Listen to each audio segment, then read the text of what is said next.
لله نحمده ونستعينه ونستغفره ونعوذ بالله من شرور انفسنا ومن سيئات اعمالنا من يهده الله فلا مضل له ومن يضلل فلا هادي له واشهد ان لا اله الا الله واشهد ان محمدا عبده ورسوله أعوذ بالله من الشيطان الرجيم بسم الله الرحمن الرحيم يا أيها الناس اتقوا ربكم الذي خلقكم من نفس واحدة وخلق منها زوجها وبث منهما رجالا كثيرا ونساء واتقوا الله الذي تساءلون به والأرحام إن الله كان عليكم رقيبا اللهم صل على محمد كما صليت على إبراهيم وعلى آل إبراهيم إنك حميد مجيد اللهم صل على محمد كما باركت على إبراهيم وعلى آل إبراهيم إنك حميد مجيد எல்லா புகழும் புகழ்ச்சியும் இவ்வுலகத்தை படைத்து பரிபாலிக்கின்ற ஏக இறைவனார் அல்லாஹ் சுப்ஹானஹு வ தஆலாவுக்கே புகழும் புகழ்ச்சியும் உரித்தாகட்டும். அடுத்து போற்றும் தன்மை நபிகள் நாயகம் ஸல்லல்லாஹு அலைஹி வஸல்லம் அவர்களின் மீதும் அவர்களுடைய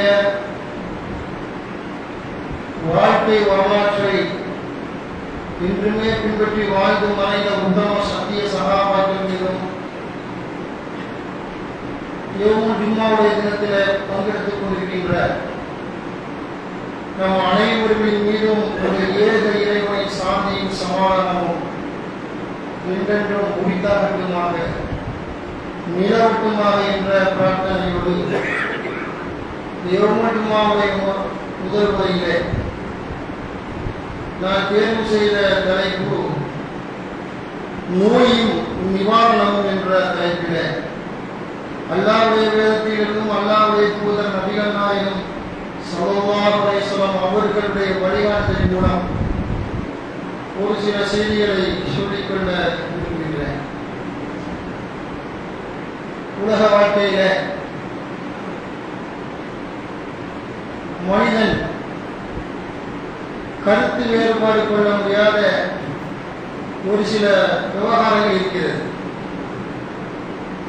உலகத்தில் எல்லா விஷயத்திலுமே பல்வேறு விஷயங்களில் கருத்து வேறுபாடு கொள்ளக்கூடியவனாக மனிதன் இருக்கின்றான்.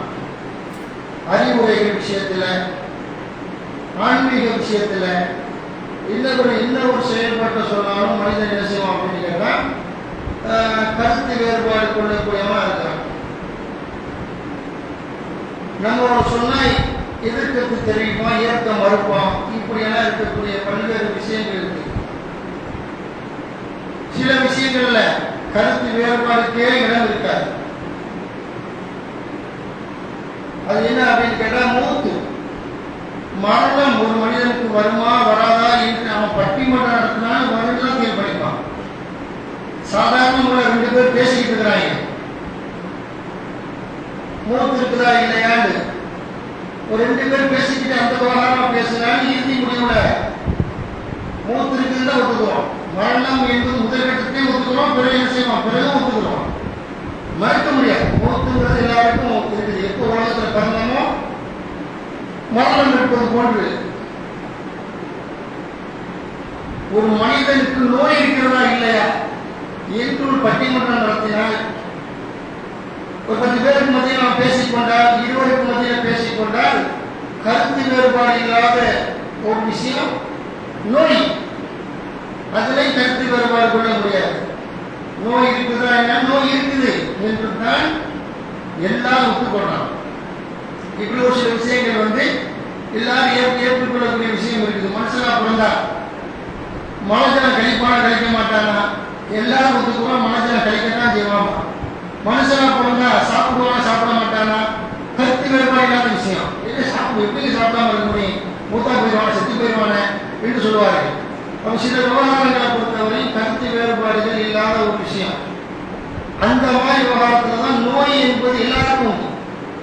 நோய் என்பது எல்லாருக்கும் உலகத்துல போந்துட்டியா நோயோடு தான் வாழணும், நோயோடு தான் மரணிக்கணும். அல்லாஹ் நாடினால் சில காலம் ஆரோக்கியம், சில காலம் ஆரோக்கிய வாழ்வு, சில காலம் நோயுடைய வாழ்க்கை. இதுல ஒரு ஆரோக்கிய வாழ்க்கைன்னு நம்ம எடுத்துக்கொண்டோம் என்று சொன்னால் நம்ம அந்த ஒரு இளமை பருவம், அந்த இளமை பருவத்துல விதிவிலக்க சில பேர் இருப்பான். இளமை பருவத்திலுமே நோய்வாய்ப்பட்டு ஆளு ரொம்ப என்ன செய்வான், அடி வாங்கி மிதி வாங்கி, நோய் எவன் அடிக்க போறதில்லை, நோயால் அடி வாங்கி, நோயால் மிதி வாங்கி, நோயால் மனித இந்த உள்ளங்கள் நோய்க்கு ஆளாக்கப்பட்டு அப்படி சில பேர் விதிவிலக்கா இருப்பான். இளமையில வாலிபத்தில் கூட சராசரி இளைஞர்களை போன்று, சராசரி வாலிபர்களை போன்று இல்லாமல் நோயுடைய ஆளாக்கப்படக்கூடியவங்க இருக்கிறாங்க. விதிவிலக்கை விட்டுட்டு பார்த்தோம் சொன்னா குறிப்பிட்ட அந்த பருவம், அந்த இளமை பருவத்துல துள்ளி குதித்து விளையாடக்கூடிய பருவம், வாலிப பருவங்கள், அந்த மாதிரியான பருவங்கள்ல அந்த நோய்கள் இல்லைன்னு அர்த்தம் இல்லை. எல்லாரையும் வரக்கூடிய மற்றவர்களை தாக்கக்கூடிய அந்த நோயை எதிர்ப்பு சக்தியும் கூடுதலாக இருக்கும். நோய் வந்தாலும் காட்டிக்கிற மாட்டான், பெருசுபடுத்த மாட்டான் என்றொரு பருவம் இருக்குது. நோய் என்பது யாரையும் விட்டு வைக்காது.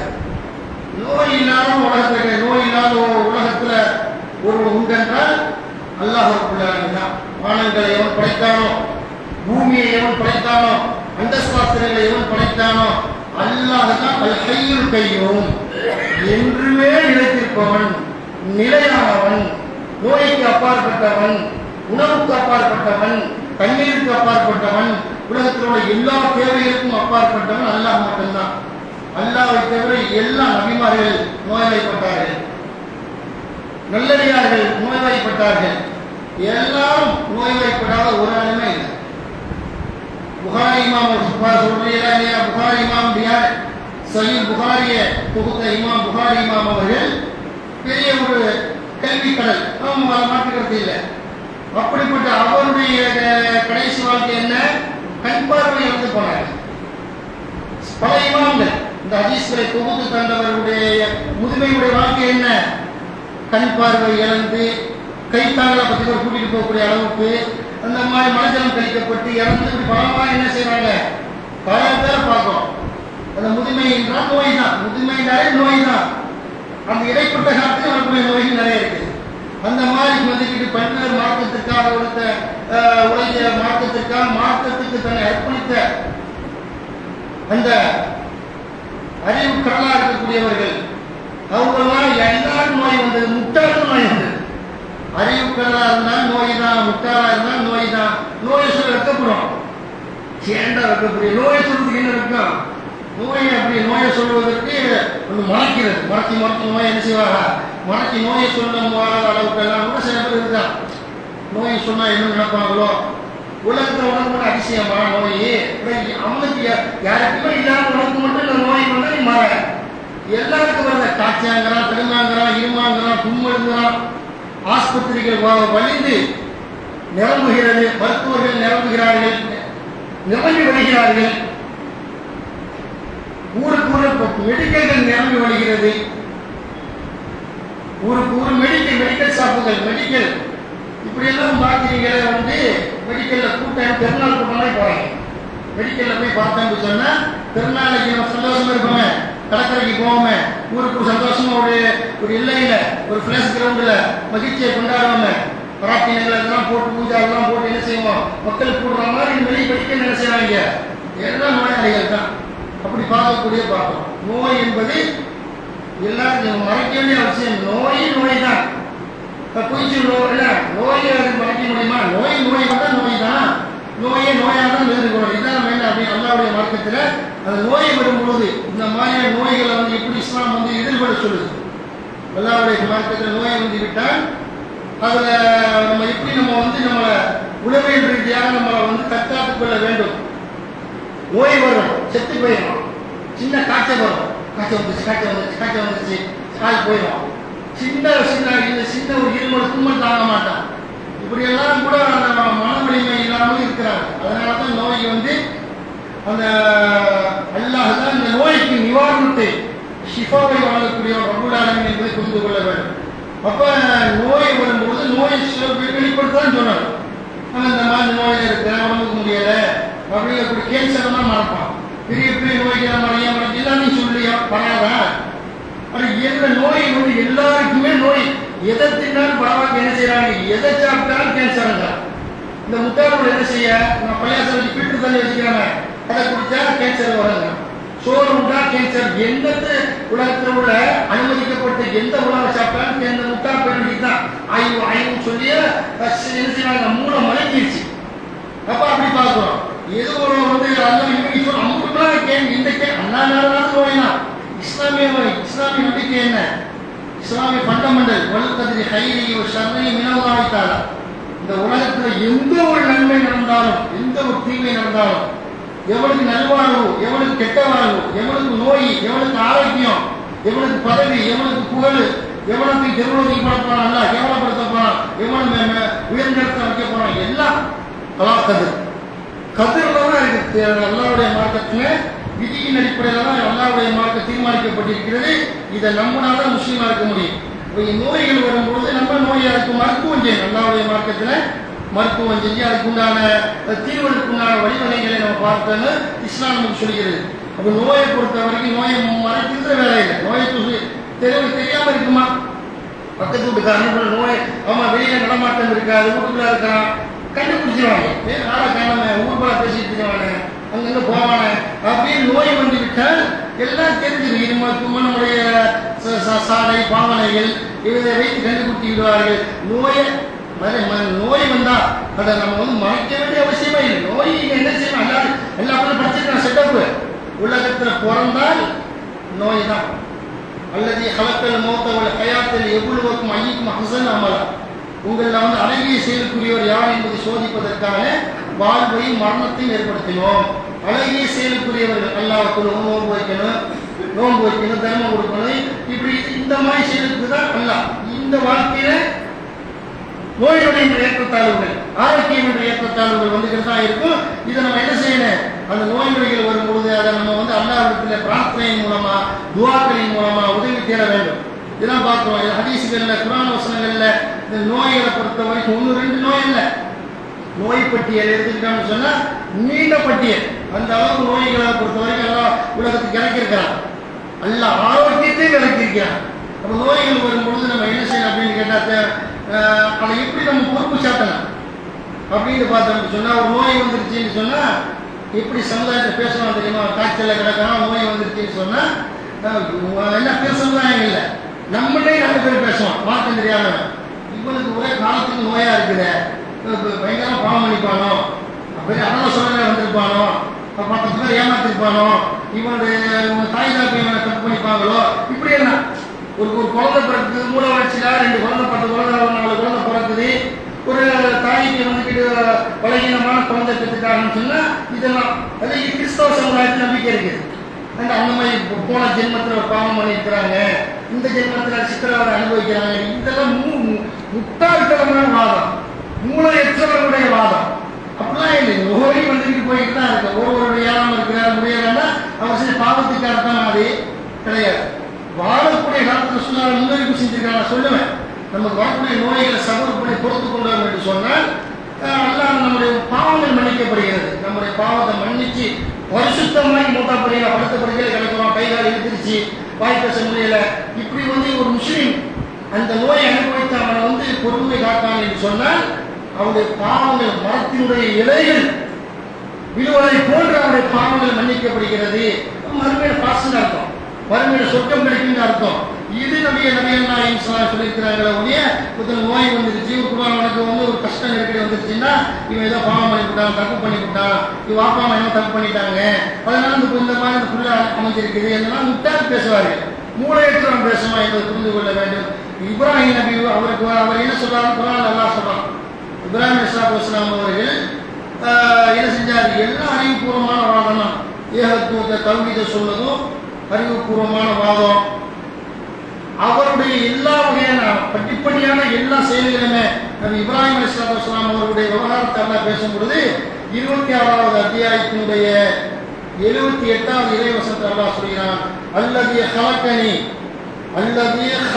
ஃபஹுவ யஹ்தி, அவனே என்னை படைத்தான், அவனே எனக்கு நேர்வழி காட்டுகிறான். வல்லதி ஹுவ யுத்இமுனி வ யஸ்கின், அவனே எனக்கு உணவளித்து தண்ணீரை பருகச் செய்கிறான், பருகத் தருகிறான் சொல்லி சொல்றாரு 26:80. இதா மரித்து ஃபஹுவ யஷ்ஃபீன், நான் நோயும் பொழுது அவனே எனக்கு நிவாரணம் தருகிறான். அல்லாஹ்வாகிய அவன் தான் எனக்கு நிவாரணம் தருகிறான். வல்லதி யுமீதுனி சும்மா யுஹ்யீன், அவனே என்னை மரணிக்க செய்வான், பின்னர் எனக்கு உயிர் கொடுப்பான் என்று இப்ராஹிம் நபி அவர்கள் சொன்னார்கள். அல்லாஹ் என்ன செய்யறான், திருமறை குர்ஆன்ல இப்ராஹிம் நபியுடைய விஷயம் அல்லாஹ் பேசும்பொழுது இதா மரித்து ஃபஹுவ யஷ்ஃபீன், நான் நோயும் பொழுது அப்பா அம்மா தப்பு பண்ணியிருக்கிறாங்க, 10 தலைமுறைக்கு முன்னாடி யாரா அப்பம் பாட்டு முப்பாட்டு 1000 தலைமுறைக்கு முன்னாடி அவன் தப்பு பண்ணிக்கிறான், அதனால இவனுக்கு இவன் முடவனா பிறந்திருக்கிறான், அதனால குருடனா பிறந்திருக்கிறான், அதனால இவனுக்கு வந்து இந்த மாதிரி பைக்காரப்புல பிறந்திருக்குது என்பதையும் பேசக்கூடாது. இப்ராஹிம் நபி சொன்னாங்க, இதா மரித்து ஃபஹுவ யஷ்ஃபீன், நான் நோயும் பொழுது அவனே நிவாரணம் தருகிறான். நோயில் தரது அல்லாஹ் தான், நிவாரணம் தரது அல்லாஹ் தான் என்று மார்க்க நமக்கு சொல்லுது. இந்த மாதிரி அறியாமையை பற்றிலாம் பேசினா பாவத்தலையா போயிடுவோம் என்பதையும் மார்க்க நமக்கு சொல்லி தரக்கூடிய நிகழ்வை பார்க்கிறோம். அப்போ நோய் என்பது சாதாரண எல்லாருக்கும் நோய் என்பது முக்கியம். என்ன வந்துக்கிட்டு தான் அது நோய் இல்லாட்டி கடவுளா போயிடும். நோய் இல்லைன்னு சொன்னா வந்து அண்ணான்றான், அண்ணாங்கிறான். இப்போ என்ன செய்யலாம், கூட கொஞ்சம் ஆரோக்கியமா இருக்கும் பொழுது அடுத்தவன் அடிக்கிறான், உதைக்கிறான், மிதிக்கிறான், சண்டைக்கு போறான், ஊரை ரெண்டாக்குறான், பல குழப்பங்களை உண்டாக்குறான், கொஞ்சம் ஆரோக்கியம் உடம்புல கொஞ்சம் தெம்பு இருந்துட்டா, அப்ப இப்படி இருக்கும் பொழுது எல்லாத்துக்கும் சவுக்கடி கொடுத்து நோயை கொடுத்து படுக்க போட்டு கொஞ்ச நாளைக்கு உணர்றான், அவனை அழுகுறான். ஒரு 50-60 வயசுல படுக்கையில கிடைக்கும் போது செஞ்ச பாவங்களை நினைத்து அழுகிறான், அவனோட மன்னிப்பு கேட்கறான். அவனை அறியாமலே கண்ணத்தில் ஓடுது. பெத்த புள்ள மகன் கேட்கிறான், ஏவாப்பா அழுகுறிய, ஒன்னும் ஆகாது பன்னெண்டு ஆறுதல் கூடுறாங்க. இப்படியெல்லாம் செஞ்ச சேட்டைகளை, பெருளைகள், அயோக்கியத்தனங்களை படுக்கையில கிடந்து அனுபவிக்க நினைச்சுவாங்க. இவ்வளோ ஆரோக்கியமா இருக்கும்போது செஞ்சமே, இவ்வளோ அநியாயம் பண்ண, விபச்சாரம் பண்ணமே, வட்டி வாங்கினமே, பல பேர் ஏமாத்தினமே, அடுத்த வருஷத்தை ஆட்டையை போட்டமே என்றெல்லாம் சாவுற காலத்தினுடைய நெருப்பி வரும் பொழுது படுத்த படுக்கையில் உணர்றானா இல்லையா?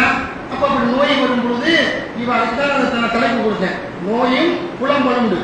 நம்ம சாப்பிட்டு மாற்றினாரு புலம்ப. நான் எதுக்கு சொன்னேன்னா, நோயும் புலம்பல் வரதான் நீ சாப்பிட்டு சொன்னார், நோயும் நிவாரணம் மாற்றிக்கிறீங்க மோதினாரு. சரி, இப்படி மாற்றிக்கிறோம். புலம்பல் வராமல் எவனா இருக்கிறானா, நோயும் புலம்பலும்.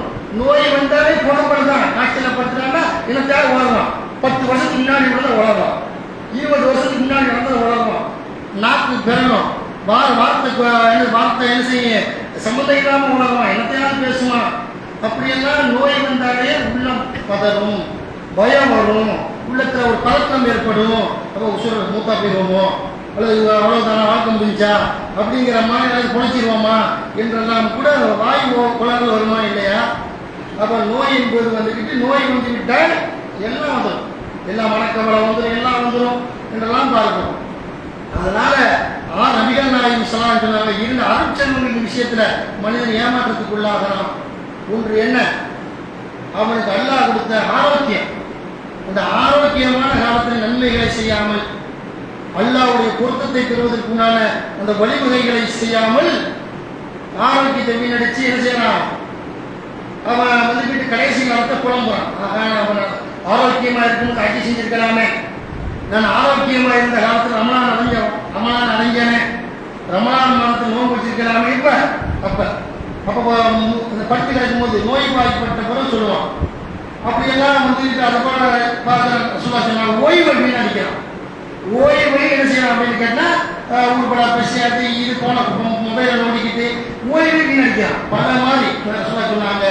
ஆரோக்கியத்தையும் சரியான முறையில் பெரிய செல்வம், அல்லாஹ்வுடைய மாபெரும் இறைவனுடைய பல அருட்கொடைகளில் ஒன்று ஆரோக்கியம்.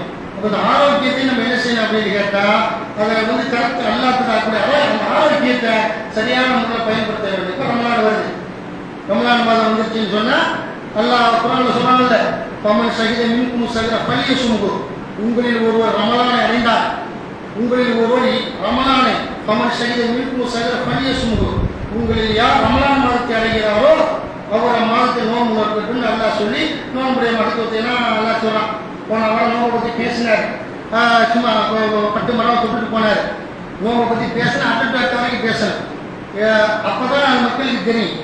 அதனால அடுத்த வாரம் எனக்கு வாய்ப்பு கிடையாது. இப்போ நோம்பு பற்றி சொல்லி சொல்லிட்டு போகணும். நோம்பு போட்ட சொல்ல அல்லாஹ் குர்ஆன்ல நோம்பை பற்றி சொல்லும் பொழுது அல்லாஹ் சொல்றான், நீங்க நோயாளிகளாக இருந்தால், பிரயாணத்தில் இருந்தால், நீங்க அந்த நோம்பு அந்த நேரத்தை விட்டு உங்க நோய்க்கு இருந்த பிறகு ரமலான் அல்லாமல் மற்ற காலத்துல எத்தனை நோம்பு விட்டீர்களோ அதை பூர்த்தி செய்து விடுங்கள். அப்பதான் நீ குற்றவாளியாக ஆகாமல் இருக்கலாம் அல்லாஹ் சொல்றான். அது போல தீராத நோய் இருக்குதா, ரமலான் மாசத்துல இருக்கும். நமக்கு தீர்ந்த நோயை ரெண்டா பிரிக்கணும். தீரக்கூடிய நோய், தீராத நோய்.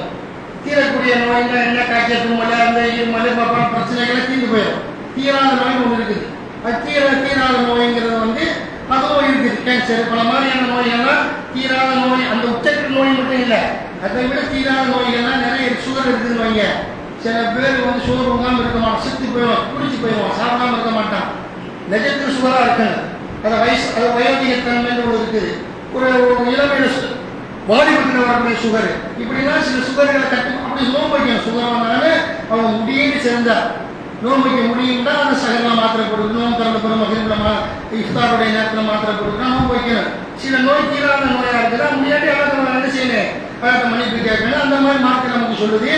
இப்படி நோன்புல தீராத நோய், தீரக்கூடிய நோய் என்று பார்த்துவிட்டு என்ன செய்யணும், நோன்பு வைத்து அல்லாவுடைய மார்க்கத்தில் சொல்லப்படுது. ஆரோக்கியமா இருக்கிறீங்களா, உடல் நலத்தோடு இருக்கிறீங்களா, சாக்கு போக்கு சொல்லி நோய் வைக்காம இல்லை, நோன்பு வைக்காம இருந்துடாதீங்க. வறுமையில குற்றம். அதான் நோன்பு நோற்பது ரமலான் நோன்பு. ரய்யான் என்ற வாசல் அல்லா சொர்க்கத்தை தனியா திறக்கிறான். நோன்பாளிகளை தவிர யாரும் உள்ள நுழைய முடியாது. செக்யூரிட்டி நிப்பாட்டுறான் அல்ல மலக்க நெல்லு. யாரெல்லாம் உலகத்தில் வாழ்ந்து ரமலான் மாசம் நோன்பு வச்சு உள்ளவா, ரமலான் மாசத்தை நோன்பு வச்சவங்க உள்ள பாபு ரய்யான். இந்த ரய்யானுக்கு சொர்க்க வாசல் திறக்கப்படும். உலகத்தில் ரமலான் மாசத்தை நோன்பு வைத்தவர்கள் சொர்க்கத்தில் உள்ள அந்த வாசல் வழியா சொர்க்கத்தில் நுழைவார்கள். செக்யூரிட்டி நின்று தடுப்பார் மலைக்க நோன்பு வைக்க சொல்லிப்பாங்க வராது என்றெல்லாம். இப்ப அப்படிப்பட்ட கண்ணியமான இந்த ரமலானுடைய மாசத்துல எல்லாம் என்ன பேச நோன்பு வைக்கணும். அதனால என்ன சொன்னான், நோயாளியா இருக்கிறியா தற்காலிகமா விட்டுக்க, தீராத நோய் இருக்குதா அதனால மன்னிப்பு கேளு என்றெல்லாம் எல்லாம் நம்ம சொல்லி காட்டக்கூடியதை பார்க்கிறோம். அப்ப இதெல்லாம் என்ன குர்ஆன் எல்லாம் சொன்னான். என்ன செய்யலாம், நம்ம ரொம்ப முதுமை அடைந்தவர்களாக இருந்தாங்கன்னா நீ ஒவ்வொரு நாளைக்கு நோன்பு வைக்கலையா, ஒரு ஏழை சோறு கொடு, காலை மாலை மதியம் சோறு கொடுத்தீங்கன்னு நல்லா சொன்னான். அந்த சட்டம் கூட ஒரு முதுமைவாதிகளுக்கு பொறுத்த வரைக்கும் அந்த சட்ட குரான் இருக்குது. பிறகு அந்த மாற்றப்பட்டு ரொம்ப முதுமையா முடியாது, தீராத நோயா இருக்குதுல்ல, அதனால மன்னிப்பு கேட்டு போகிற மாதிரிலாம் அறிஞர்கள் சில கருத்து சொன்னாங்க. அதை விட்டுருவோம். நோன்பு வைப்பது என்ன அப்படின்னு கேட்டால் அதுக்குள்ள போகணும், அதுக்குள்ள அப்புறம் ஆய்வு போகணும். அதனால முதியாத வயோதிகளாக இருந்தீர்கள் என்று சொன்னால் அல்ல பண்ணிக்கிறாங்க. 90 வயசு கிழவன் கிழகத்தமா இருப்பாரு, இல்ல 90 வயசாக இருந்தாலும் எல்லாம் இருப்பாரு மாட்டஞ்சாட்டமா. 7ஆம் வயதா கருத்துல போறாங்க. இளைஞனா இருப்பான், வாலிபனா இருப்பான், சாவர மாதிரி இருப்பான். அவனுடைய உடல் தாக்க பொறுத்து தான் அதுக்கு வயதுகளாக இருந்தாலும் சரி, இளைஞர்களாக இருந்தாலும் சரி, நம்ம முடிவெடுக்கக்கூடிய அவன் நோன்பு வைக்கக்கூடிய விவகாரமாக நோன்பு வைக்கணும். அல்லாவுடைய மார்க்கத்தை நோன்பு வைத்தா பெரிய நன்மை. இதை முடியல தீராத இருக்குதா, அது தனி கேட்டகரியில் ஆனால் மன்னிப்பு கேட்க சொல்லலாம் என்பது தனியா புரிந்து கொள்ள வேண்டும். இது ஒரு செய்தி. இந்த நோன்புடைய காலத்துல வந்துக்கிட்டு என்ன அப்படின்னு கேட்டா, நோன்புடைய காலத்துல ஷெய்தான் எப்படி உள்ளத்தை போடுவாங்கன்னு கேட்டது சப்ஜெக்ட் வெளியே போக செய்தி இல்லை. நம்ம லைட்டை கூப்பிட்டு நான் போயிடுவேன், அடுத்த சப்ஜெக்ட் இதுக்கு வந்துடுவேன். என்ன அப்படின்னு கேட்டா, நோன்புடைய ஷெய்தான் எப்படி நம்ம ஆக்குவான்னு கேட்டா, மற்ற நாட்கள்ல எல்லாம் மூக்குக்கு ஒரு கட்டுப்பாடு இருக்குது. நோன்பு வச்சுட்டேன்னு வைங்க, மூக்குக்கு கட்டுப்பாடு ஷெய்தான் மூக்கு கட்டுப்பாடு திறந்துடும். ஒரு சோறாக்குனா அவருக்கு குழம்பு வச்சாலும் மணக்கும், நோம்பு கஞ்சி காய்ச்சினாலும் மணக்கும். என்ன செய்ய அப்படி செய்தா உள்ளத்துல அப்படி உள்ளத்தை நோம்பு வச்சுட்டு இருக்கோம்னா ஒரு சில சாயா போடுவோம். சாயாவோட மூக்கில் நுழையும், சீத்தா சோதிக்கலாம். அல்ல குர்ஆன்ல சொன்னாங்கல்ல, அல்ல அந்த வேட்டை பிராணிகளை பற்றி நீங்கள் இஹ்ராமில் இருக்கும்பொழுது அப்பதான் சீத்தாவை சோதிக்கலாம்.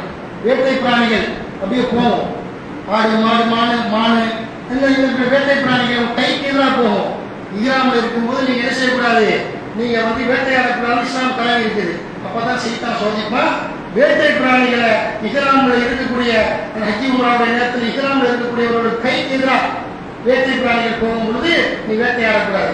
எல்லாம் பார்த்துட்டு இருக்கிறோம், இது சைத்தானுடைய சோதனை. அந்த மாதிரி வந்துக்கிட்டு நோம்பு முடிச்சுட்டு இருக்கோம், மூக்கில் அப்படியே அப்படி வடை சாலாவோட போடுறது, மசாலாவோட போடுறதுலாம் மனசு எல்லாம் இதுதான் சோதனை. இதுதான் 2 இடத்துல 30 நோம்பு பிடிக்கணும். அது நல்லா நன்மையை தரும். இதை ஒரு அடிப்படை தகவலாக சொல்லிக்கிட்டு இந்த முஸ்லீம்கள் வரும். அப்போ நோய் என்பது எல்லாருக்கும் இருக்குது. நபிகள் நாயகம் ஸல்லல்லாஹு அலைஹி வஸல்லம் அவர்கள் நமக்கு சொன்னாங்க, அல்லாஹ்வுடைய மார்க்கத்தை பொறுத்த வரைக்கும் ஹிஜ்ரத் பண்ணி வந்தாங்கல்ல, ஹிஜ்ரத் பண்ணி என்ன செய்யறாங்க அப்படின்னு கேட்டா, மக்காவிலிருந்து மதீனாவுக்கு ஹிஜ்ரத் பண்ணி வந்த சஹாபாக்கள்ல அப்ப அல்லாஹ்வுடைய தூதர் நபிகள் நாயகம் ஸல்லல்லாஹு அலைஹி வஸல்லம் அவர்கள், அபூபக்கர் சித்திக் ரலியல்லாஹு அன்ஹு, பிலால் போன்ற சஹாபாக்கள்லாம் மதீனாவுக்கு வருகை இருந்தாங்க. மதீனாவுக்கு வந்த ஆரம்பத்தில் வந்து அந்த உள்ள நுழைந்த அந்த டைம்ல சஹாபாக்களுக்கெல்லாம் காய்ச்சல். என்ன செய்யறாங்க? அபூபக்கருக்கு காய்ச்சல் வருது, பிலாலுக்கு காய்ச்சல் வருது, இடம்பெயர்ந்து வந்த அத்தனை சஹாபாக்களுக்கு காய்ச்சல் வருகிறது சில பேருக்கு. அப்ப அபூபக்கர் வந்து என்ன செய்யறாங்கன்னு கேட்டா, அபூபக்கர் எல்லாம் வந்து ஒரு கவிதை பாடுறார். நல்ல நபிகள் நாயகம் குர்ஆன் நமக்கு ஹதீஸ்ல பார்க்கிறோம். அபூபக்கர் சித்திக் ரலியல்லாஹு அன்ஹு அவர்கள் அந்த நோயில, அந்த காய்ச்சல்ல, அந்த உடல் அந்த இயலாமையில இருக்கும் பொழுது அவர் ஒரு என்ன செஞ்சார் அப்படின்னு கேட்டா, மரணம் கவிதை பாடுறார். மரணம் தன்னுடைய செருப்பு வாடை விட சமீபத்தில் இருக்கும் நிலையில் ஒவ்வொரு மனிதனும் தன்னுடைய குடும்பத்தாருடன் காலை பொழுதை அடைகிறான். மூத்து வந்து செருப்பு வாடை விட அதிக பக்கத்தில் இருக்குது. அந்த நிலையில தான் காலை பொழுதை எல்லாரும் அடைகிறாங்க அப்படின்னு கவிதை வெளியே படிக்கிறார். பிலால் என்ன செய்யறாரு அப்படின்னு கேட்டா, அது போல பிலால் ரலியல்லாஹு அவர் காய்ச்சல்ல அவர் என்ன செய்யறாரு, பிலால் ரலியல்லாஹு சொன்னா அவர் சொல்றாரு தன்னுடைய குரலை வைத்து, பிலால் குரல் அழகா இருக்கும். பிலால் ரலியல்லாஹுடைய பாங்கு குரலை கேட்டு வைங்க, சில பேருக்கு வந்து கம்பீர குரல் அல்லாஹ் பிரச்சனை இயற்கையிலே சில பேர் அல்லாஹ்வுடைய படைப்பு தான். சில பேருக்கு அந்த டோன் அப்படியே பேசினாலே அப்படி தண்ணி மாதிரி இருக்கும் குரல். அந்த மாதிரி அந்த பிலாலுடைய குரல் அப்படி நல்லா உயர்ந்த குரல். குரலை உயர்த்தி என்ன செய்யறாரு, இந்த காந்த குரல், ஈர்ப்பு சக்தி குரல்ங்கிறோம்ல, அந்த மாதிரி பிலாலுக்கு என்ன செய்யறாரு அப்படின்னு கேட்டா, இத்துக்கீர் அவர் சொல்றாரு, இத்துக்கீர் ஜலீலின் புற்கள் என்னை சூழ்ந்திருக்க ஒரு பள்ளத்தாக்கில் ஒரு இராப்புழுதையன்னு நான் கிளிப்பேனா சொல்றாரு. மக்காவில் இதெல்லாம் இருக்குது. மதீனா என்னும் சுனை நீரை நான் அருந்துவேனா, மக்காவோட சில அழகான என்ன ஜம்ஜம் தனியா தனி. அது தவிர சொல்றாரு, மதீனாவில் உள்ள மக்காவில் இருக்கக்கூடிய அந்த மதீனா என்னும் சுனை நீரை நான் அருந்துவேனா, ஷாமா தலபீல் என்னும் 2 மலைகள் அல்லது 2 ஊற்றுக்கள் எனக்கு தென்படுமா, காட்டப்படுமா அப்படின்னு என்ன செய்யறாரு, மக்காவில் உள்ள விஷயத்தையெல்லாம் அவர் பட்டியல் போட்டுக்கிட்டு மக்காவோட சிறப்பு அம்சங்கள்லாம் சொல்லிக்கிட்டு, ஹிஜ்ரத் பண்ணி வந்துட்டமே, இந்த காஃபீர் துரத்தி விட்டாங்களே அப்படின்னு அவர் சொல்றாரு வந்துக்கிட்டு. பிலால் சொல்றாரு, இறைவா ஷைபா இப்னு ரபியா, உதுபா இப்னு ரபியா, உமையா இப்னு கலப் ஆகியோர் எங்கள் நாட்டில் இருந்து எங்களை அப்புறப்படுத்தி இந்த நோய் பிரதேசத்துக்கு எங்களை விலக்கி எடுத்தது போல என்னை அவரை சபித்து விடு அப்படின்னு சொல்லி அவர் என்ன செய்யறாரு, பிலால் துவா செய்யறாரு அல்லாஹ்ட்ட. மேலும் சொன்னார், இறைவா அவர்களை நீ உங்களுடைய கல்லையிலிருந்து அப்புறப்படுத்தி விடு என்றும் பிலால் சபித்து அவர்களுக்கு எதிராக துவா செஞ்சாங்க விஷயம் பார்க்கிறோம். உடனே நபிகள் நாயகம் ஸல்லல்லாஹு அலைஹி வஸல்லம் அவங்களும் என்ன செய்யறாங்க, அல்லாஹ்வுடைய தூதர் சொல்றாங்க வந்துக்கிட்டு, ரசூலுல்லாஹ் துவா செய்யறாங்க, இறைவா நாங்கள் மக்காவை நேசித்தது போல அல்லது அதை விட அதிகமாக இந்த மதீனா நகரை எங்கள் நேசத்திற்குரியதாக ஆக்குவாயாக. இறைவா இந்த மதீனாவில் இருக்கக்கூடிய இந்த அளவு நிலைகளான சாவு, முத்து போன்ற உணவுகளில், அளவு பாத்திரங்களில் எங்களுக்கு அவனை பறக்கத்து செய்வாயாக என்று நபிகள் நாயகம் ஸல்லல்லாஹு அலைஹி வஸல்லம் துஆ செய்து சொன்னார்கள். இறைவா இங்குள்ள மதீனாவில் உள்ள அந்த காய்ச்சலை, ஜுகுஃபா என்னும் அந்த வேறொரு பகுதிக்கு இடம்பெயர செய்வாயாக என்று நபிகள் நாயகம் ஸல்லல்லாஹு அலைஹி வஸல்லம் அவர்கள் பிரார்த்தித்த செய்தியை பார்க்கிறோம். அல்லாஹ்வுடைய பூமியிலேயே அன்றைய ரசூலுல்லாஹ் வாழ்ந்த காலத்தில் ஹிஜ்ரத் பண்ணி வந்த புதுசுல நோய் பிரதேசமாக மதீனா தான் இருந்தது. ஏன் காரணத்தை சேர்த்து சொல்றாங்க. காரணம் என்ன, மதீனாவோட வந்து ஒரு கெட்டு போன ஒரு ஓடை, முதுகான்னு சொல்லக்கூடிய ஒரு கெட்டு போன சாக்கடை ஓடிக்கொண்டிருந்தது. அந்த ஓடையின் வழியாக அந்த கிருமிகள்லாம் பாஞ்சுதான் அவ்வளோ நோயா போனது. பிறகு அந்த விசாவாசம் வந்த பிறகு பல வகையான முறை அதனை அப்புறப்படுத்தி என்ன செய்ய ஆட்சி அமைக்கப்படுதில்ல. அதன் பிறகு இது ஆரம்ப கட்டத்தில் உள்ளது. அதன் பிறகு மதீனாவில் சூப்பரான ஒரு ஊரே இல்லை. அந்த அளவுக்கு மதீனாவை சிறப்பித்தான் என்பதை பார்க்கிறோம். சஹீஹ் புகாரில் வரக்கூடிய 1889 நபிமொழியாக பதிவு செய்யப்பட்டிருக்கிறது என்று சொன்னால், நோய் ரசூலுல்லாஹ் வந்திருக்கிற, சஹாபாக்கள் வந்திருக்கிற நோய் என்பது அனைவருக்கும் வரக்கூடிய ஒன்றுதான் என்று புரிந்து கொள்ள வேண்டும். நோய் இல்லாமல் யாரும் கிடையாது. பொம்பளைகள்ல, பெண்கள்ல ஃபாத்திமா பின்த் அபி ஹுபைஸ் ஒரு பெண் ரசூலுல்லாஹ் வர்றாங்க. அல்லாஹ்வுடைய தூதரவர்களே, நான் உதிர போகக்கூடியவளா இருக்கிறேன், மாதவிடாய் வருது, ரத்த பிளட் நிற்கணுமா இல்லையா, 3 நாள்ல 7 நாள்ல அந்த பொம்பளைகளுடைய உடல் வாக்குக்கு தக்கவாறு இந்த அம்மாவுக்கு நிற்க மாட்டேங்குது. நான் தொடர்ச்சியாக உதிரப்போக்குடையவளாக நான் இருக்கிறேன், நான் தொழுகணும், நோன்பு வைக்கிறேன், எல்லாமே செய்யணுமே, சட்டம் என்ன என்று நபிகள் நாயகம் ஸல்லல்லாஹு அலைஹி வஸல்லம் அந்த ஃபாத்திமா பின்த் அபி ஹுபைஸ் என்ற பெண் கேட்கிறாங்க. உடனே நபிகள் நாயகம் அவர் சொன்னார்கள், இது ஒரு நரம்பு நோய், இந்தம்மா இது நரம்பு நோய், இது இது மாதவிடாய் கிடையாது. மாதவிடாய்னா அந்த மாசத்துல 3 நாளா 7 நாளா அது கணக்கிறதுக்க, அதற்கு பிறகுதான் அந்த கணக்கை பார்த்துட்டு நீ அதற்கு பிறகு வந்துட்டு இருக்குதா அப்படின்ட்டு நீ என்ன செய்ய, தொழுவு, குளிச்சுட்டு தொழுது, ஒரு செஞ்சு தொழுதுக்க. ஆனா இதை கணக்கில் எடுக்காது. அந்த 3 நாள் 7 நாள்ங்கிறதால உனக்கு ஒரு சட்டமே தவிர நீ தொடர்ச்சியா வந்துகிட்டு இருக்குதுன்னா அது எப்படி மாதவிடாய் ரத்தம் எப்படி முடிவெடுப்பீங்க? நபிகள் நாயகம் சொன்னாங்க ஸல்லல்லாஹு அலைஹி வஸல்லம் அவர்கள், இது ஒரு நரம்பு சம்பந்தப்பட்ட நோய் என்று சொல்லி நபிகள் நாயகம் சொல்லிவிட்டு தொழுவு, ஒவ்வொரு துறையும் ஒளி செஞ்சிக்க, அல்லாஹ்வுடைய சொன்ன தொடர்ந்து பிளட் வருதுலாங்க, ஒவ்வொரு துறையும் ஒளி செஞ்சுட்டு நீ தொழுதுக்க என்று அல்லாஹ்வுடைய சொன்ன செய்தியெல்லாம் பார்க்குறோம். சஹீஹ் புகாரி என்று சொல்ற நபியுடைய கிரந்தத்தில் 320வது நபிமொழியாக பதிவு செய்யப்பட்டிருக்கிறது என்று சொன்னால், அப்புறம் நோய் என்பது யாரை விட்டுச்சு, நோயை முடிப்பது இருக்க தான் செய்யும். நம்ம என்ன செய்யணும், அதனால அல்லாஹ்வுடைய உதவி தரக்கூடியவர்களாக நம்ம இருக்க வேண்டும். அல்லாஹ்வுடைய மார்க்கத்தில் அல்லாஹ் நம்ம சொல்றான், நபிமார்களுக்கெல்லாம் கூட அல்லாஹ் என்ன செஞ்சிருக்கிறான், நோய் வராதது யாருமே கிடையாது என்பதை புரிந்து கொள்ள வேண்டும். அதுபோல ஹதீஸ்ல பார்க்கிறோம், நபிகள் நாயகம் ஸல்லல்லாஹு அலைஹி வஸல்லம் சொல்றாங்க, வந்துக்கிட்டு யார் அறிவிக்கிறாங்க, அபி ஸஈத் அல்-குத்ரி ரலியல்லாஹு அன்ஹு வ அன் அபி ஹுரைரத ரலியல்லாஹு அன்ஹு அனி நபி ஸல்லல்லாஹு அலைஹி வஸல்லம் ரசூல் ஸல்லல்லாஹு அலைஹி வஸல்லம் சொன்னாங்க, அபூ ஹுரைரா சொல்றாரு, என்ன சொல்றாங்க, கால நபிகள் நாயகம் சொன்னாங்க, மா யுஸீபுல் முஸ்லிம மின் நஸபின் வலா வஸபின் வலா ஹம்மின் வலா ஹுஸ்ரின் வலா அதன் வலா ஹம்மின் ஹத்தா ஷௌகதி யுஷாபுஹா இல்லா கஃபரல்லாஹு பிஹா மின் ஹதாயாஹு. ரசூலுல்லாஹ் சொன்னாங்க, ஒரு முஸ்லிம், ஒரு இறை நம்பிக்கையான முஸ்லிமுக்கு ஏற்படக்கூடிய நோய் இருக்குதாங்க, காலில் தைக்கக்கூடிய முள்ளு குத்திருச்சா, வீரல் குத்திருச்சா, முஸ்லீமை பொறுத்த நன்மை இருக்குங்கிறாங்க, உன் பாவம் மன்னிக்கப்படுது. ரசூலுல்லாஹ் சொன்னாங்களா இல்லையா, வலா வஸபி வலா ஹம்மி, அவனுக்கு ஏற்படக்கூடிய முள்ளு குத்திருச்சு, இந்த மாதிரி ஏதாவது கண்ணாடி கிண்ணாடி காலில் கீறி விட்டுருச்சுன்னு சொன்னா, அந்த ஒரு பிரச்சனையா இருந்தாலும் சரி, அவனுக்கு ஏற்படக்கூடிய துன்பம், பயங்கரமான துன்பம் நல்லா கொடுக்குறான், அப்படிப்பட்ட துன்பங்களாக இருந்தாலும் சரி, உன் பாவம் மன்னிக்கப்படுது. அவனுக்கு ஏற்படக்கூடிய நோய் வந்துருச்சா, அமர்மணி வந்துச்சு, நோய் வந்துச்சு போயிடக்கூடாது.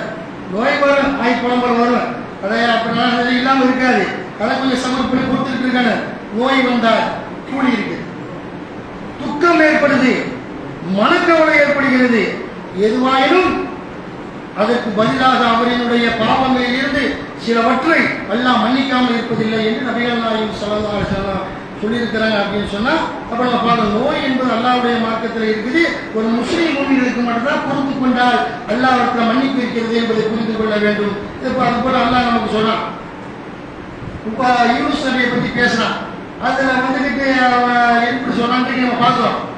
இன்றைய நல்லா இருப்பான், திடீர்னு பைக்கில் போய் ஆக்சிடென்ட் ஆகிடுறான், திடீர்னு காரில் பஸ்ஸில் ஆக்சிடென்ட் ஆகிடுறான். இந்த மாதிரி சூழ்நிலை வரக்கூடிய நேரத்தில் இது ஒரு நோய் தானே, நல்லா இருந்தான், கடமா இருந்தான், ஆரோக்கியமா இருந்தான், என்ன ஆகுது, ஆனா திடீர்னு ஆக்சிடென்ட் ஆயிடுச்சு, இப்ப கால் போச்சு, கை போச்சு, படுத்து கிடக்கிறான், உடம்பு முடியல. இப்படின்னு வரும்பொழுது இது ஒரு இயற்கை அல்லாஹ்வுடைய நாட்டம் இல்லாம இது திடீர் விபத்துக்கள். இந்த மாதிரி விபத்துக்கள் விஷயமா நான் பார்க்கிறோம். அல்லாஹ் யூனுஸ் நபி அவர் தௌஹீத் ஏகத்துவத்துக்காக பிரச்சாரம் பண்றாரு. அந்த மக்கள் ஆரம்பத்தில் அவருடைய பிரச்சாரத்தை ஏத்துக்கல, அந்த நபியை பொய்ப்பிக்கிறாங்க, இப்படிலாம் பல விஷயங்கள் வருது. பிறகு சொல்லிட்டு போறாரு, பயந்துக்குங்கப்பா, அல்லாஹ்வுடைய வேதனை வரும் அப்படின்னு எச்சரிக்கப்பட்ட உடனே இவர் சொல்லிட்டு கடந்த கிளம்பி போயிட்டார். பிறகு அல்லாஹ் சொல்றான், அல்லாஹ் உத்தரவு, இந்த மக்கள் அழிக்க போறேன். யார? யூனுஸோட சமுதாய மக்களை நான் அழிக்க போறேன், நீ இடத்த கழிப்பு போயிருந்தவனே இவர் வந்துட்டாரு. திருப்பி ஊருக்கு போயிட்டு வர்றாரு, அந்த மக்கள் அழியப்படல, ஆரோக்கியமா இருக்கிறாங்க, உடல்நிலைமையா இருக்கிறாங்க, சந்தோஷமா இருக்கிறாங்க, மகிழ்ச்சியில இருக்கிறாங்க. இவருக்கு அல்லாஹ்வுக்கு கோபப்படுறாரு, இறைவா எனக்கு வாக்குறுதி தந்துட்டு இவங்க எல்லாம் விட்டு வச்சிருக்கிறியா? கோவிச்சுட்டு போயிட்டாரு. போறாரு, கப்பலில் ஏறாரு, கப்பலில் ஏறி அந்த கப்பலில் நிரப்பப்பட்ட கப்பல் ரஷீத் குடிக்கு போடுறாங்க. இன்றையும் பார்க்குறோம். கப்பலில் என்ன செய்வாங்க அப்படின்னு கேட்டால், கப்பல் அதிக வெயிட்டாச்சுன்னு வைங்க, கப்பல் அதிக வெயிட்டாகி விட்டது என்று சொன்னால் அதில் இருக்கக்கூடிய அந்த பெட்டிகள் நங்கூரங்கள்லாம் தூக்கி போட்டுருவாங்க. கடலில் அந்த கையில் கட்டி என்ன செய்வாங்க, இறக்கிடுவாங்க, கடலுக்குள்ள இறக்கிடுவாங்க. அப்படி இறக்கின பிறகு அந்த காத்தடிக்கும் போதெல்லாம் கடை ஆடும், வெயிட் தாங்காது. அப்போ உள்ள நங்கூர சரக்கு குட்டிகள்லாம் உள்ளே இறக்கிடுவான். பிறகு அந்த காற்று நின்று ஒரு கப்பல் கரெக்டாக ஒரு நார்மல் ஸ்டேஜுக்கு வரும்பொழுது பெட்டியை தீ மேலே வச்சுக்குவாங்க. இந்த மாதிரி தான் யூனுஸ் நபி உலகத்தில் பார்க்குறோமா இல்லையா? யூனுஸ் நபி விஷயம் அல்லாஹ் சொல்றான், அல்லாஹ்வை கோபித்துக் கொண்டு போனார்ல, போன இவர் விவகாரமாக அல்லாஹ் பேசுறான். சீட்டு குடிக்கு போட்டால் பேர் வருது, அல்லாத வர வைக்கிறான். உள்ள ஒட்டி போட்டாங்க. கப்பல் வந்து தடுமா இவரை இறக்கி போட்டோம்னா கப்பல் அடுத்த பயணிக்க முடியும், இல்லாட்டி கப்பல் மூழ்கிடும். யூசப்பட்டவங்க யூஸ் மீன் விழுங்கிருச்சா?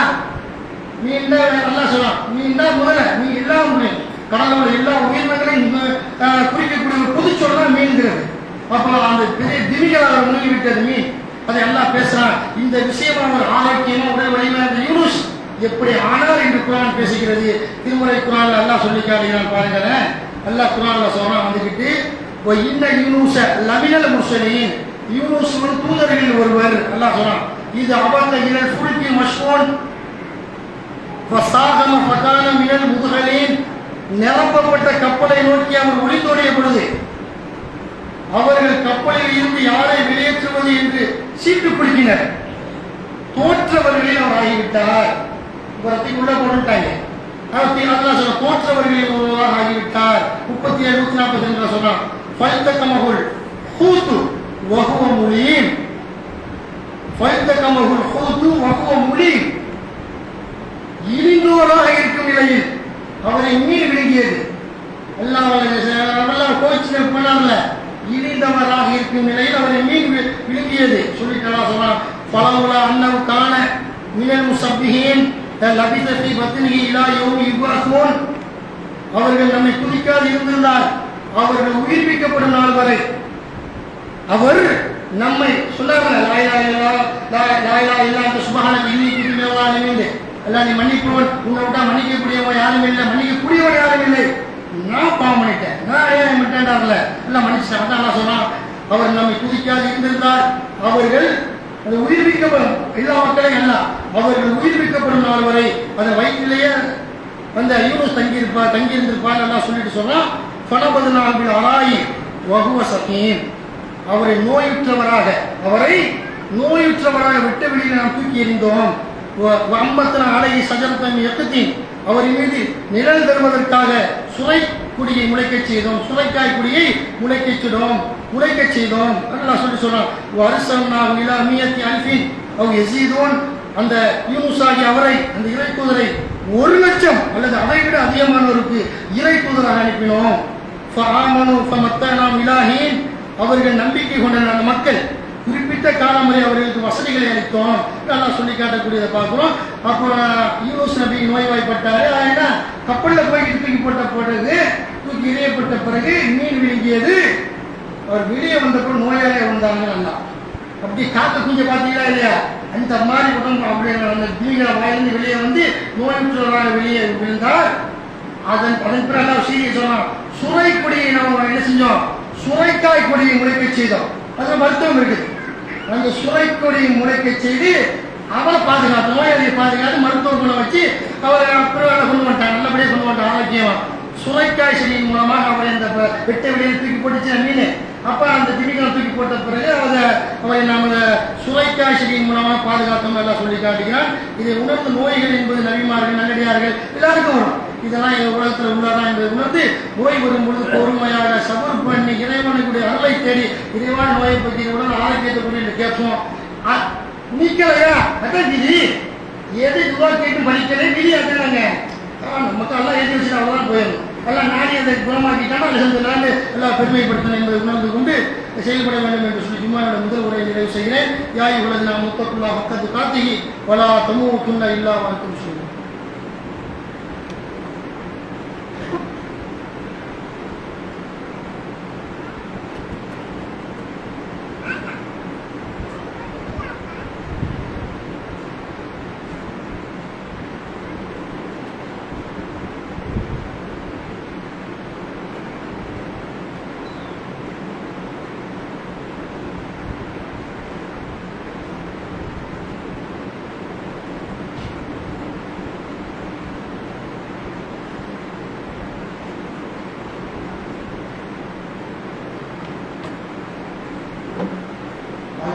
கண்ணியத்துக்குரிய சகோதரர்களே, முக்கியமான அறிவிப்பு தான் செய்தி. என்ன அப்படின்னு கேட்டால், அல்லாஹ்வுடைய மாபெரும் பேரவா ரமலான் மாதம்லாம் வருது. அப்போ பள்ளியாசலில் எல்லா இடங்களையுமே என்ன செய்வாங்க, இந்த புனர் நிர்மாண வேலைகள்லாம் செய்வாங்க. அதெல்லாம் உள்ளது, பெயிண்ட் அடிக்கிறது, படம் மாதிரி எல்லாம் அவங்களும் செஞ்சுக்குவாங்க. நம்ம பள்ளியாசலில் என்ன அப்படின்னு கேட்டால், நம்ம கடலூர் ஒட்டி மதினா பள்ளியாசலில் இதை ஒரு மாதமாக அறிவு செஞ்சுட்டு இருக்கோம். செட்டு போடுறோம், செட்டு வேலை நடக்குது.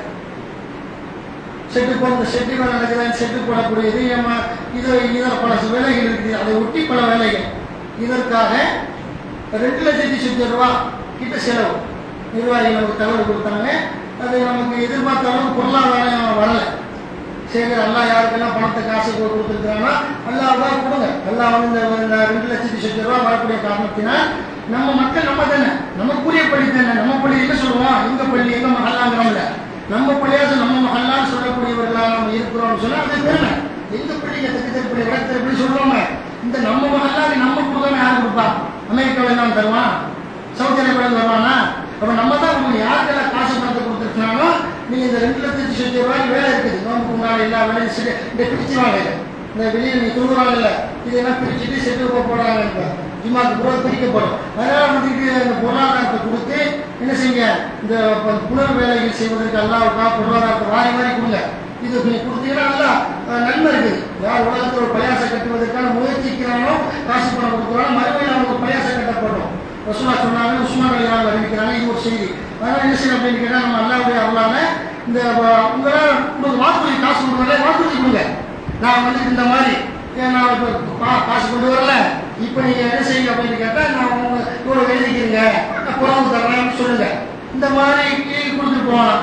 அல்லது உங்களால் முடியலையா, ஒரு 100, 200, 500 அப்படிலாம் நான் கொடுக்கலாம். உங்கள் பங்களிப்பு வேணும்ல, எல்லாருடைய பங்களிப்பு வேணும் என்று சொன்னால் நீங்கள் என்ன செய்யணும் அப்படின்னு கேட்டால், எல்லாருடைய பள்ளி என் பங்களிப்பு ஏன் மகன் தான் நான் கொடுப்பேன் அப்படின்னு சொல்லி என்ன செய்யணும். இந்தாங்க, எனக்கு 200 முடியும், எனக்கு 100 முடியும். எல்லாரும் என்ன செய்யுங்க, அது நீங்கள் 100 கொடுத்தா 100 கொஞ்சம் அப்படிலாம் கேட்க மாட்டோம். வரக்கு தான் எழுதுலாம் வாங்கிடுவாங்க. 100, 200, 50, 1000, லட்சமோ அவரோட சக்திக்கு தருவார். அல்லாவுடைய பள்ளியை என்ன அது விரிவுபடுத்துவதற்காக, இருக்கிற பள்ளியை செம்மைப்படுத்துவதற்காக பொருளாதாரத்தை கொடுக்க வேண்டும் என்ற தகவலை சொல்லிக்கிட்டு, இன்னொரு முக்கியமான விஷயம் என்ன அப்படின்னு கேட்டால், இந்த பிப்ரவரி 14 காதலர் தினம்னு சொல்லி என்ன செய்யறாங்க அப்படின்னு கேட்டால், இந்த சைத்தான்களுடைய ஒரு இது காதலர் தினம்னு சொல்றாங்களா. இந்த சைத்தான்கள் வந்து உலக நாடுகள் இடத்திலும் பெண்களுடைய கற்புகளை சூறையாடக்கூடியனா என்ன செய்வாங்க, உங்களுடைய மய சும்மா புகழ்ச்சிக்கு எல்லாரும் புகழ்ச்சிக்காங்கம்மா, புகழ்ச்சி மழையும் போல ஆம்பளை பொம்பளை எல்லாரும் புகழ்ச்சியில கீழே வந்தாலும் கூட இந்த பொம்பளை பெண்கள் நம்ம புகழ்ச்சிக்கு அப்படியே கட்டுப்பட்டுருவாங்க. இறங்கி போயிடுவாங்க. உங்க அழகு என்ன, உங்க முகம் என்ன சூப்பரா இருக்குது அப்படின்னு வர்ணிப்பாங்க. உன் ட்ரெஸ் எல்லாம் இருக்குதுன்னு இப்படி என் பாப்பா சொல்லுதுல, எப்படி என்ன பெற்ற தாய் இப்படி சொல்லுது. இந்த பொம்பளை பற்றி என்ன செய்வாங்க, அந்த பருவம் மெச்சூரிட்டி வந்து அது வேலை கணக்கு. 40 வயசு ஒரு மெச்சூரிட்டி அடைஞ்சிட்டாங்க. 30, 35 உலகம் கேட்டு போயிடும். மெச்சூரிட்டி அடையாத அந்த டீனேஜ்ல இருந்து என்ன செய்வாங்க, அழகா இருக்கிறா, சூப்பரா இருக்கிறா, இந்த மாதிரி முகம் யாருக்கும் இல்லை, பட்டம் முடிஞ்சு தான் ஏற்கனவே சொல்லுவாங்க. அப்படியே போயிட்டு அந்த என்ன செய்வாங்க, நம்பி போய் விபச்சார விட்டுட்டு போயிடுவான். கூட்டுப்பாளையம் பழக்கத்துக்கு நண்பர்கள் விருந்தளிக்குமா, லட்ச செய்தி இருக்குது, கோடி செய்தி இருக்குது. இப்படி எல்லாம் இதெல்லாம் காதல் தினங்கிற பேரில் இப்படி இருக்குது. இது அல்லாவுடைய மார்க்கத்தை தடை செய்யப்பட்டு இருக்குது. நல்லா சொல்ல, விபச்சாரத்தை நெருங்காதீர்கள், அது வழிகளால் கெட்டதுன்னு நல்லா சொல்லலாம் இல்லையா. வலா தக்கருசினா இன்னமுக்கான பாகிசத்தன் வசார சபீலா, விபச்சாரத்தை நெருங்காது செய்யறவன் சொல்லல. வசார சபீலா அது வழிகளால் கெட்டது, நரகத்தில் கொண்டு போய் சேர்க்கணும். உலகத்தில் ஈஸ்வரன் வந்து சேர்த்து போயிருவீங்க என்று அண்ணா நமக்கு சொல்லி காட்டுகிறானா இல்லையா.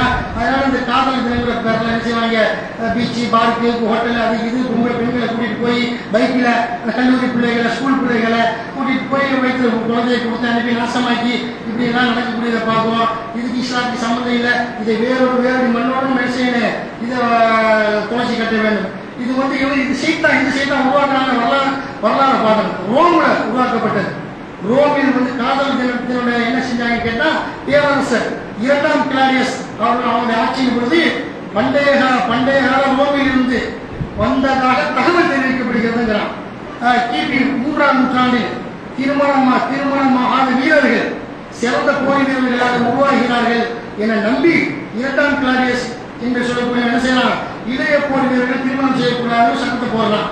அதை உழைச்சி ஒரு கிறிஸ்தவன் நினைச்சான் வேலண்டைன் அப்படிங்கக்கூடியவன் வந்துக்கிட்டு இந்த வேலண்டைனுக்குரியவன் வந்து இந்த ரோமனை பாதிரியாரு இவன் அதை உழைச்சி அரசாங்கத்தை எதிர்த்து காதலி லவ் பண்ணிட்டு திருமணம் செஞ்சு வைக்கிறான் கதை இவன் சொல்ற கதையின் அடிப்படையில் வந்து பிசினஸ் இது வச்சு இந்த உலகத்துல என்ன செய்யறாங்க இந்த வேலண்டைன்ஸ் டே லவர்ஸ் டேங்கிற பேர்ல மோசமான முறையில் காதலிங்கிற பேர பொம்பளைய தற்போது சூறையாடி கூட்டுப்பாளையம் மறந்துடாத மனசுல வச்சுக்கோங்க கூட்டுப்பாளையம் பண்ண இவன் மட்டும் பண்ண மாட்டான் 10 பேரை சேர்த்துக்கிட்டு நாசமாக்கிறான் விபச்சாரத்தை நிறுத்திட்டு போயிடுவான் இதெல்லாம் கல்யாணத்துக்கு தானே திருமணம் பண்ண கேட்பான் ஜமாத்துல வச்சு கேட்போம் முடிக்கிறோம் கிளைம் பண்ண முடியும் ஏன்டா இப்ப என்ன செய்யறேன் இந்த பிரச்சனை ஆகிட்டா மாப்பிள்ளை பிரச்சனை பஞ்சாயத்துக்கு வருவாங்க நீங்க தான் முடிச்சு வச்சீங்கன்ட்டு நீ யார் இந்த கழுதையோட ஓடி போனா எங்க பஞ்சாயத்து பண்ணுவீங்க அப்போ வந்து திருப்பணம் பழைய வருவீங்க நீங்க தான் ஜமாத் தந்தீங்க லெட்டர் கொடுத்தீங்க என் புருஷன் சித்தவரப்பட்டா குடும்பம் செய்வாங்க ஜமாத் பைசல் பண்ண மாப்பிள்ளை விஷயத்துல நீ ஓடி போனா எவனா அவங்களுக்கு பைசல் பண்ணுவான்